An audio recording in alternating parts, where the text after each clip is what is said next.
മുഖ്യ തിരഞ്ഞെടുപ്പ് കമ്മീഷണറായി ജ്ഞാനേഷ് കുമാർ ചുമതലയേറ്റു. പ്രതിപക്ഷ നേതാവിന്റെ വിയോജിപ്പ് അവഗണിച്ചാണ് ജ്ഞാനേഷ് കുമാറിന്റെ നിയമനം.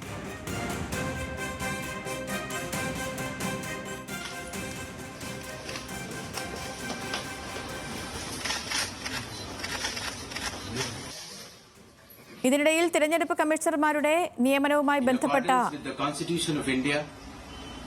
electoral laws, rules and instructions issued therein.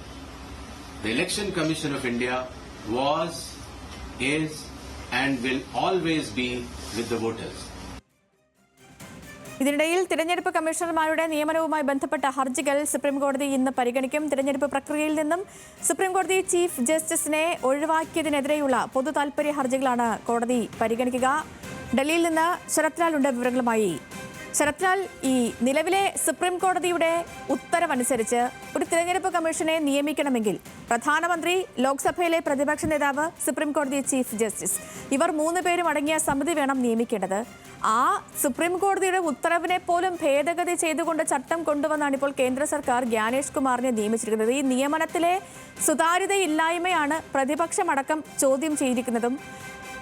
ഇപ്പോൾ കേസ് ഇന്ന് സുപ്രീം കോടതിയിൽ വരികയാണ്. അതിനു മുൻപാണ് തിടുക്കപ്പെട്ടുള്ള സ്ഥാനമേറ്റെടുക്കൽ. വിവരങ്ങൾ.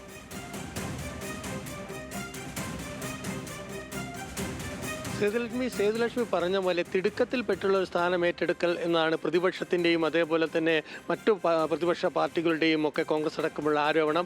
ഏതായാലും ഇന്ന് സുപ്രീം കോടതി മൂന്നാമത്തെ ഐറ്റമായിട്ട് ഈ കേസ് പരിഗണിക്കുകയാണ്. കാരണം ലോക്സഭയും രാജ്യസഭയും പാസ്സാക്കിയ തിരഞ്ഞെടുപ്പ് കമ്മീഷനെ നിയമിക്കാനുള്ള നിയമത്തെ ചോദ്യം ചെയ്തുകൊണ്ടുള്ള ഹർജിയാണ് സുപ്രീം കോടതി പരിഗണിക്കുന്നത്.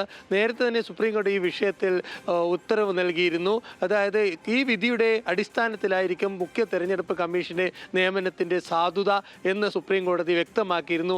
ഈ സാഹചര്യത്തിൽ മുഖ്യ തെരഞ്ഞെടുപ്പ് കമ്മീഷനെ തെരഞ്ഞെടുത്ത നടപടി ഏതായാലും സുപ്രീം കോടതിയിൽ ചോദ്യം ചെയ്യപ്പെടും, അല്ലെ സുപ്രീം കോടതിയുടെ സ്ക്രൂട്ടിനിന് വിധേയമാകുമെന്ന് നമുക്ക് പറയേണ്ടി വരും. അതുകൊണ്ട് തന്നെയാണ് സുപ്രീം കോടതി ഒരു സ്റ്റേയോ കാര്യങ്ങളോ ഇന്ന് രാവിലെ പരിഗണിക്കുമ്പോൾ ഉണ്ടാവാൻ സാധ്യതയുണ്ട് എന്ന മുൻകൂട്ടി കണ്ടുകൊണ്ടാണ് എത്രയും പെട്ടെന്ന് തന്നെ ഈ രാവിലെ 10 മണിക്ക് തന്നെ 10 മണിന് മുമ്പ് തന്നെ ജ്ഞാനേഷ് കുമാർ ചുമതലയേറ്റ് മുഖ്യ തെരഞ്ഞെടുപ്പ് കമ്മീഷനായിട്ട്.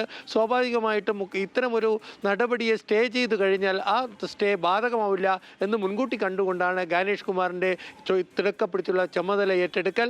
അതുപോലെ തന്നെ കോടതിയിൽ ചോദ്യം ചെയ്യപ്പെടുന്ന ഹർജികളിൽ പ്രധാനമായും പ്രശാന്ത് ഭൂഷന്റെ അടക്കമുള്ള ഹർജികളുണ്ട്. കാരണം തെരഞ്ഞെടുപ്പ് പ്രക്രിയയിൽ നിന്ന് മുഖ്യ ന്യായാധിപനെ, ചീഫ് ജസ്റ്റിസിനെ ഒഴിവാക്കിയ നടപടിയെയാണ് ഇപ്പോൾ സുപ്രീം കോടതി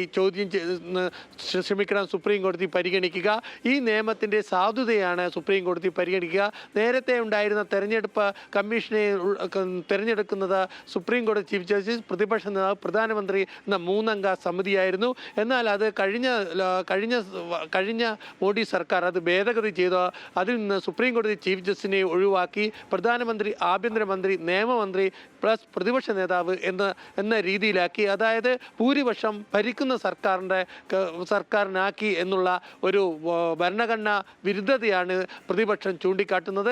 ഏതായാലും കോടതി ഇത് പരിഗണിക്കുന്ന സാഹചര്യത്തിൽ ഏതായാലും അതിനു മുമ്പ് തന്നെ മുഖ്യ തെരഞ്ഞെടുപ്പ് കമ്മീഷണറായി ജ്ഞാനേഷ് കുമാർ ചുമതലയേറ്റെടുത്ത് കഴിഞ്ഞു. ഇനി അല്പസമയത്തിനും കോടതിയുടെ നടപടിക്രമങ്ങൾ ആരംഭിക്കും. ഇത് സംബന്ധിച്ച എന്ത് വിധിയായിരിക്കും, അല്ലെ എന്ത് നിരീക്ഷണമായിരിക്കും. നമ്മുടെ ഈ രാജ്യത്തെ ഏറ്റവും സുതാര്യമായും ജനാധിപത്യമായ രീതിയിലും ഒക്കെ പ്രവർത്തിക്കേണ്ട ഭരണഘടനാ സ്ഥാപനമാണ് തിരഞ്ഞെടുപ്പ് കമ്മീഷൻ. ആ തിരഞ്ഞെടുപ്പ് കമ്മീഷന്റെ നിയമനം പോലും ഇപ്പോൾ ചോദ്യം ചെയ്യപ്പെടുന്ന അവസ്ഥയിൽ, കോടതി കയറേണ്ട അവസ്ഥയിലാണ് എന്നുള്ളതാണ് ഏറ്റവും ഗതികേട്. ശരി ശരത് ലാൽ.